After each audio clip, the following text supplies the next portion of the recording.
सहनाववतु सहनौ भुनक्तु सह वीर्यङ्करवावहै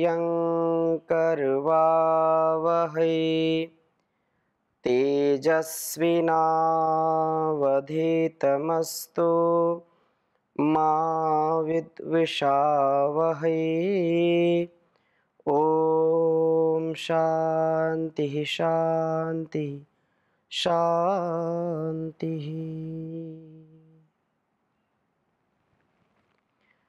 वेदोक्त वाणी व्यवहार के स्वाध्याय में आप सभी दर्शकों का, सुधी श्रोताओं का हृदय की गहराइयों से हार्दिक स्वागत है, अभिनंदन है। निरंतरता के साथ हम कल्याणी वेदवाणी का स्वाध्याय कर रहे हैं और हमको नए नए ज्ञान विज्ञान से, हमको अलग अलग प्रकार के मंत्रों से अपने जीवन और जगत के कल्याण का, वाणी व्यवहार का बहुत ही महनीय ज्ञान, बहुत ही रोमांच कर देने वाला ज्ञान हमको मिल रहा है। और स्वाध्याय से संभव है। हमारे सभी ऋषियों ने स्वाध्याय पर बहुत बल दिया है। जो साधक, जो व्यक्ति नित्य प्रति स्वाध्याय करता है, कम से कम एक वेद मंत्र का स्वाध्याय करना, पढ़ना, पढ़ाना, सुनना, सुनाना तथा उसको आचरण में लाना, तो रोज रोज जब एक एक मंत्र का, कभी कभी ऐसा भी आता है किसी किसी के मन में, अरे वही रोज बात, वही बात वही, लेकिन रोज वही बात, जैसे हम रोज भोजन करते हैं और रोज वही पानी पीते हैं, रोज वही खाना खाते हैं, कभी हमारा पेट नहीं भरता। आवश्यकता जैसे शरीर की आवश्यकता अन्न जल है, वैसे ही आत्म कल्याण के लिए यह ज्ञान जल, ज्ञान गंगा परम आवश्यक है। इसलिए हम रोज स्वाध्याय करें, कभी भी प्रमाद ना करें। यज्ञ भावना तथा ज्ञान की वाणी, यह हमारे जीवन को उत्कर्ष की ओर ले जाती है। तो बहुत ही सुंदर चर्चा की है ऋग्वेद के द्वितीय मंडल के द्वितीय सूक्त के 5वें मंत्र में बहुत सुंदर बात कही है। प्रथम वेद मंत्र मैं लिखता हूँ, फिर आपके समक्ष इसकी चर्चा करता हूँ। ओम स होता विश्वम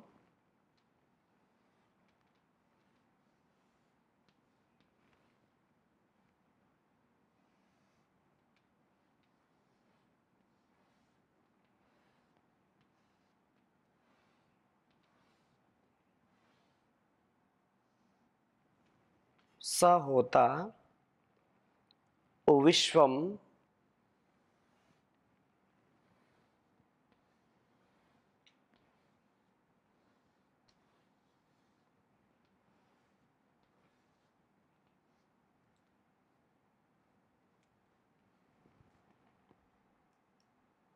परिभूत्वधरम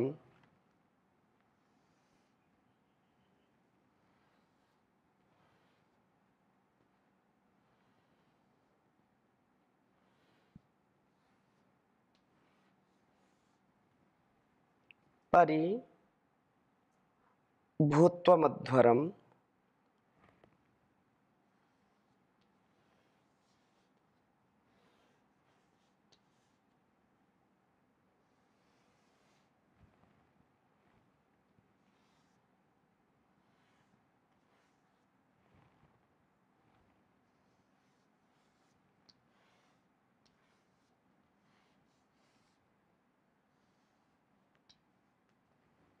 भूत्वध्वरम तमु हव्यैर्मनुषा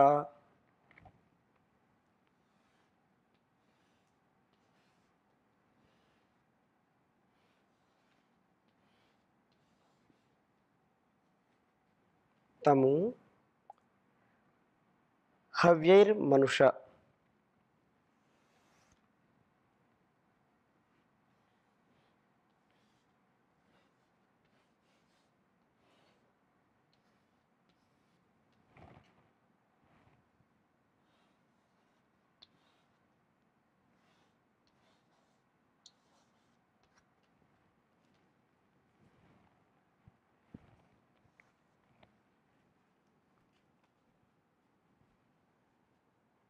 हव्यैर्मनुषा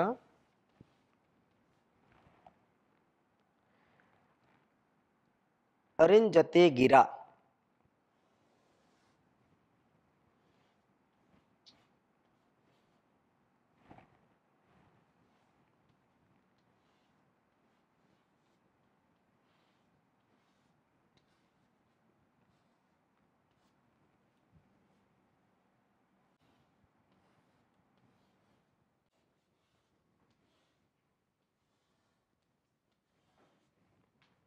अरिंजते गिरा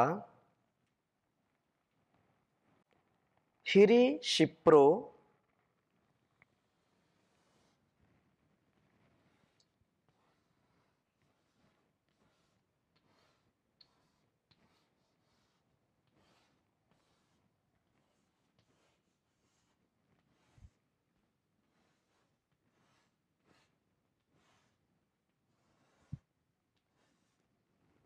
हिरी शिप्रो वृद्ध सानासु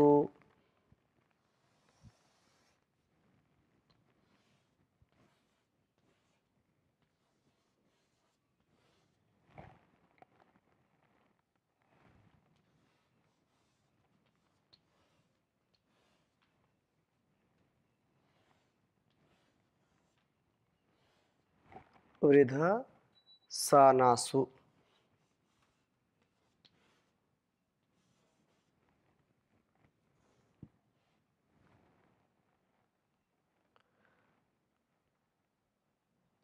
जर्भुरद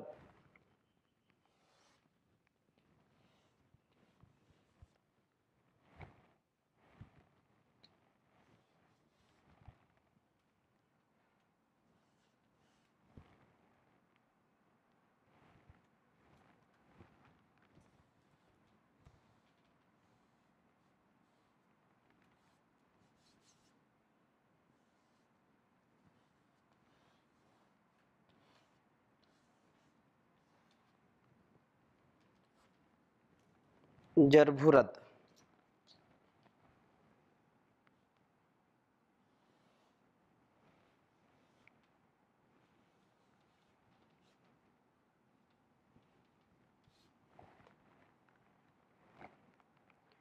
जर्भुरद द्योर्ना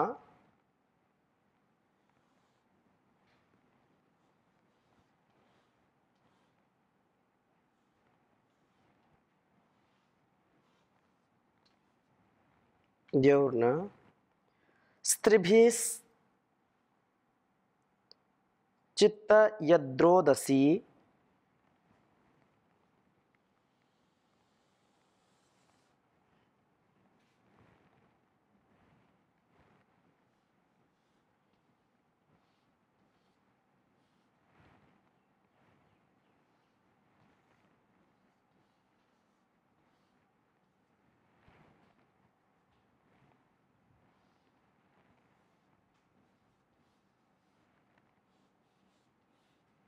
स्त्रिभिस्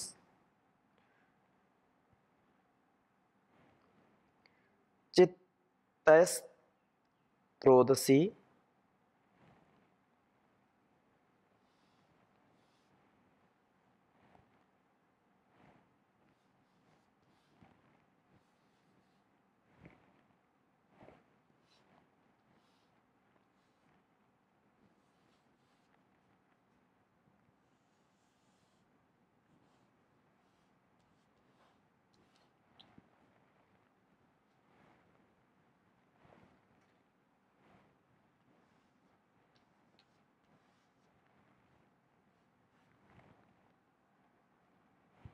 अनु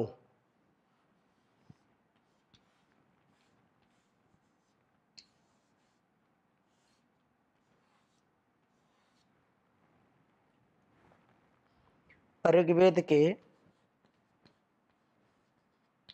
दूसरे मंडल के दूसरे सूक्त का 5वां मंत्र है यह। ओम सा होता विश्वं परि भूत्वध्वरं तमु हव्यैर्मनुषा रिंजते गिरा हिरेशिप्रो वृधसाना सुजर्भुरद्योर्नास्त्रिभिश्चितत् यद्रोदसी अनु। ओम सा होता विश्वं परे भूत्वध्वरं तमु हव्यैर्मनुषरिञ्जते गिरा। हिरिशिप्रो वृधसाना सुजर्भुरद्योर्नास्त्रिभिश्चितत् तयद्रोदसी अनु। बहुत ही सुंदर वेद मंत्र है। कहा है सह वह प्रभु। सह जब हम बोलते हैं तो वह अर्थात परमपिता परमेश्वर, और जब हम यह बोलते हैं वह परमपिता परमेश्वर, और यह ये जो प्रकृति है, और जब मैं तो आत्मा। सह इदम अहम, अहम इदम सह, तो वह प्रभु होता है, वह प्रभु होता है अर्थात यज्ञों के लिए सब पदार्थों को देने वाले हैं, सब पदार्थों के संपन्नता सब की प्राप्ति कराने वाले परमपिता परमेश्वर हैं। और विश्वम अध्वरम, सब यज्ञों को परिभूतो सर्वतः व्याप्त करने वाले हैं।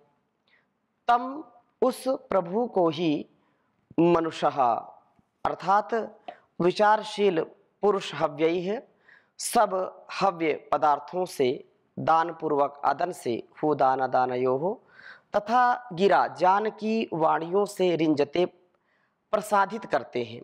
प्रभु प्राप्ति के लिए आवश्यक है कि हम दान पूर्वक आदन करने वाले बने, अहंकार नहीं, विकार नहीं। जो कुछ भी हमने पाया है उस परमात्मा से, प्रकृति से, उसी के विधान से हमने पाया है, और हमको सब प्रकार के सद्गुणों का, सद संस्कारों का आधान अपने जीवन में करके जो कुछ भी पाया है, तन मन धन जो भी ज्ञान हमको मिला है, उसको समष्टि की सेवा के लिए लगाना। हमारे सभी ऋषि मुनि, सभी महापुरुषों ने अपने जीवन को जगत की सेवा में लगाया है। आत्मनो मोक्षार्थम जगत हिताय च, अपना भी कल्याण करना और संसार का कल्याण करना, क्योंकि नर की सेवा नारायण की सेवा है। भगवान तभी प्रसन्न होगा जब हम इंसान की सेवा करेंगे। ये बात हमारे मस्तिष्क में बैठ जाए, हमारे कर्मों में उतर जाए, तो जितनी इस संसार की सेवा हम कर पाएंगे निर्लेप भाव से, निरहंकार भाव से, निर्विकार भाव से, मैं कर रहा हूँ, तो ये मैं का जो भाव है, ये जो अहंकार का भाव है, इससे कभी भी हमको उन्नति नहीं मिलेगी। हम समर्पण के भाव से जो कुछ भी पाया है उसको सरलता से त्याग पूर्वक जब प्रयोग करेंगे, और वाणी का भी इसी प्रकार से जो गिरा ज्ञान की वाणी, ज्ञान पूर्वक जीवन को जीना, ज्ञान से युक्त शब्दों का उच्चारण करना, जो भी ज्ञान हम अपने जीवन में उतार रहे हैं तो वो हमारे मन, वाणी और शरीर अर्थात कर्मों में वह परिलक्षित होना चाहिए। ऐसा नहीं कि ज्ञान तो बहुत है, वेदों का ज्ञान है, उपनिषदों का ज्ञान है, गीता, रामायण, महाभारत और सब सदग्रंथों का, पूरी दुनिया के ग्रंथों का उसको ज्ञान है, लेकिन आचरण में नहीं उतारता। वाणी भी अच्छी नहीं है, मन भी अच्छा नहीं है, शरीर से जो कर्म करें वो भी अच्छा नहीं, तो फिर इस ज्ञान का क्या लाभ, क्या है इसका हमारे जीवन में उपयोग क्या है? वो उससे हम कभी भी उद्धार को, सुधार को प्राप्त नहीं हो सकते हैं। हम यज्ञीय जीवन जिए, जो कुछ पाया है उसको, जैसे हम यज्ञ में आहुति देते हैं, जो भी सामग्री डालते हैं जल करके भस्म हो जाती है, और उससे कई गुना इस पूरे वातावरण को लाभ मिलता है, सुवासित, सुरभित, सुगंधित हो जाता है वातावरण। वैसे ही हमारे जीवन में जो कुछ भी सामर्थ्य है मन का, वाणी का सामर्थ्य है। एक एक वाणी, एक एक व्यक्ति पता नहीं हजारों लाखों करोड़ों लोगों को प्रभावित करता है। एक बार बोलता है और पूरी दुनिया उसको सुनती है। तो क्यों? क्योंकि वाणी का बहुत बड़ा महत्व है। तो वाणी का सदुपयोग करें, वाणी का उपयोग दूसरों की सेवा में, दूसरों के कल्याण में, जीवन और जगत के उत्कर्ष में लगाना, ना कि अपकर्ष में, ना कि केवल स्वार्थपरता में, ना कि किसी को कष्ट देने के लिए। तो मन हो या वाणी हो या शरीर हो, इससे जो हम यजन करें वो जो है, जो कुछ भी मिला है उसको बाँटते जाएँ। रिंजते प्रसादित करते हैं। प्रभु प्राप्ति के लिए आवश्यक है कि जो कुछ हमको मिला है उसको हम दें। और प्रभु प्राप्ति के लिए एक उपासक हिरि शिप्रहा दीप्त हनुआ नासिका वाला होता हुआ, अर्थात खूब चबाकर खाने वाला, प्राण साधना करने वाला होता है। वृद्ध सानासु औषधियों पर ही जरभुरत अपना भरण पोषण करता है। वस्तुतः एक उपासक किसी प्राणी के हिंसा से, किसी प्राणी को मार करके खाना या उसको दुख दे करके, कष्ट दे करके खाना, ये कभी भी उत्कर्ष का कारण नहीं हो सकता, उत्कर्ष का उपाय नहीं हो सकता है।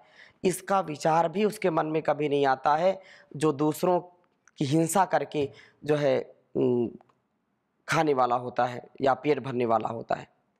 उसका विचार, जो साधक सच्चा साधक होगा, कभी भी वो हिंसा वाला नहीं होगा।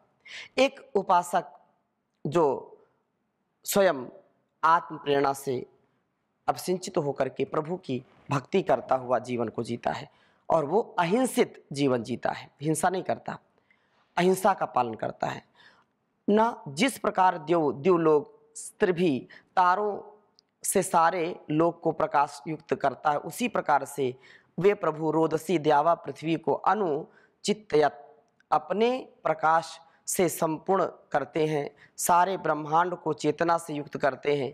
प्रभु प्राप्ति के लिए आवश्यक है कि हमारे मनों में ज्ञान की भावना हो, मस्तिष्क ज्ञान से परिपूर्ण हो, वाणी की साधना हम करें। वाणी हमारी, रसना हमारी, ये जो शब्द हम बोलते हैं, वाक व्यवहार करते हैं, इसमें बहुत धीरता, वीरता, गंभीरता हो। हम इससे कभी विचलित ना हो, और इससे विचलित होकर के हम कल्याण को कभी प्राप्त हो नहीं सकते। जो लोग अहंकार से युक्त कर्म करते हैं और वो समझते हैं कि हम ही सब कुछ कर रहे हैं, यदि हम नहीं होंगे, हमारा जीवन नहीं होगा, हमारा ये धन और ये संसाधन नहीं होगा तो क्या होगा? कुछ नहीं होगा। लोग, ये जो अहंकार है वास्तव में क्षण भर का अहंकार है। इससे ना व्यक्ति का, ना समाज का, किसी का उत्थान नहीं हो सकता है, आत्म कल्याण नहीं हो सकता है। हम आत्म कल्याण के लिए जन्म लिए हैं, इसलिए अपने कर्मों को हम सुधारें, कर्मों को पवित्र बनाएं और पवित्रता से, शुचिता से, समरसता से युक्त जीवन जी करके ही अपना और इस संसार का कल्याण कर सकते हैं। प्रभु हमको कितना देते हैं, हम अगर उनका सामर्थ्य कार्य ना करें तो हम बोल नहीं सकते, हम विचार नहीं कर सकते, हम सुन नहीं सकते, हम देख नहीं सकते। हम इन हाथों से कर्म, पैरों से चलने का, हाथों से कर्म करने का कैसे हम अनुष्ठान कर पाएंगे? कभी नहीं कर पाएंगे। फिर भी व्यक्ति जो अज्ञानी हैं, अविवेकी हैं, जो अविद्या से ग्रसित हैं, अज्ञानता में जो परेशान हैं, अपने आप को खो रहे हैं, अंधकार में ले जा रहे हैं, उनको प्रभु सद्बुद्धि दे, उनको सद्ज्ञान दे। क्योंकि वह प्रभु तो कहीं जाना नहीं है, प्रभु तो अपने अंग संग है, अपने निकट है, अपने आसपास है। उसको जिसने नहीं जाना, वो उसको क्या पता कहाँ जाना, कहाँ नहीं जाना। उसको कभी सतपथ, कभी सुपथ की प्राप्ति नहीं हो सकती है।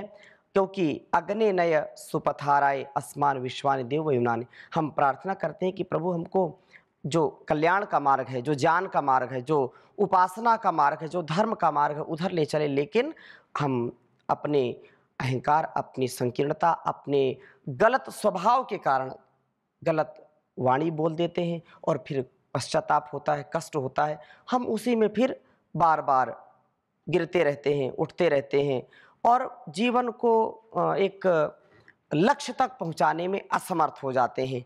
हम अपने जीवन को लक्ष्य तक पहुंचाएं, इसका हमको सदा ध्यान रखना चाहिए। और प्रभु की ओर से हमको सब कुछ मिलता है, हम तो उसको अनुभव करें अपने जीवन में। हम बोल भी रहे हैं तो हम ये ना कभी कहें मैं बोल रहा हूँ, नहीं, मैं जब बोल रहा हूँ तो मन में ये भाव हो कि प्रभु ही बोल रहे हैं, प्रभु ही वाणी का व्यवहार कर रहे हैं और एक बार भी गलत वाणी का प्रयोग नहीं करना।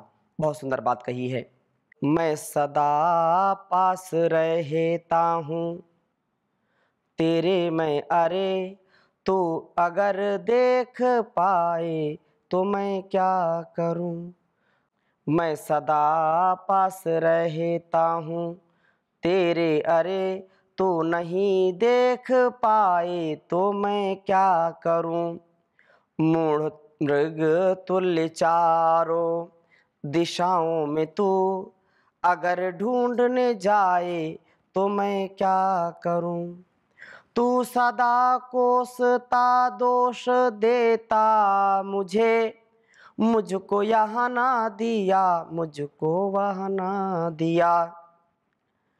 तू सदा कोसता दोष देता मुझे, मुझको यहाँ ना दिया, मुझको वहाँ ना दिया। सबसे सुंदर मनुज तन तुझे दे दिया, सब्र तुझको ना आए तो मैं क्या करूं। मैं सदा पास रहता हूँ तेरे अगर, ना तुझ मुझे देख पाए तो मैं क्या करूं। जांच अच्छे बुरे की तुझे हो सके, इसीलिए बुद्धि मैंने तुझे दी अरे। लेकिन तू मंदभागी अमृत छोड़कर घोर विषपान करे तो मैं क्या करूं। तेरे अंतःकरण में विराजा हुआ, करना यह पाप करता हूँ संकेत मैं। लिप्त विषयों में हो सीख मेरी भली, तेरे मन को ना भाए तो मैं क्या करूं। और क्या कहा, फूल फल दूध मेवे वशाकादि सब मधुर आहार मैंने तुझे हैं दिए। तू तंबाकू अगर मद्य मांस आदि खा, रोग मन में बसाए तो मैं क्या करूं। रोग तन में बसाए तो मैं क्या करूं। सरस सुख का पदार्थ सदृश्यों भरा, विश्व सुंदर प्रकाशार्य मैंने दिया। अपनी करतूत से स्वर्ग वातावरण नरक तू ही बनाए तो मैं क्या करूं। देख मैं तो सदा पास रहता हूँ तेरे, तू अगर ना देख पाए तो मैं क्या करूं। मूढ़ मृग तुल्य चारों दिशाओं में तू अगर ढूंढने मुझको जाए तो मैं क्या करूं। तो हम उसको अपने जीवन में उतारें और जीवन के कल्याण के लिए सदा सर्वदा सर्वत्र उसी का ध्यान करें तो जीवन हमारा सफल होगा। मन वाणी शरीर अच्छे होंगे। इन्हीं शब्दों के साथ आज की कक्षा को यहीं पर विराम देते हैं। ओम शांति शांति शांति।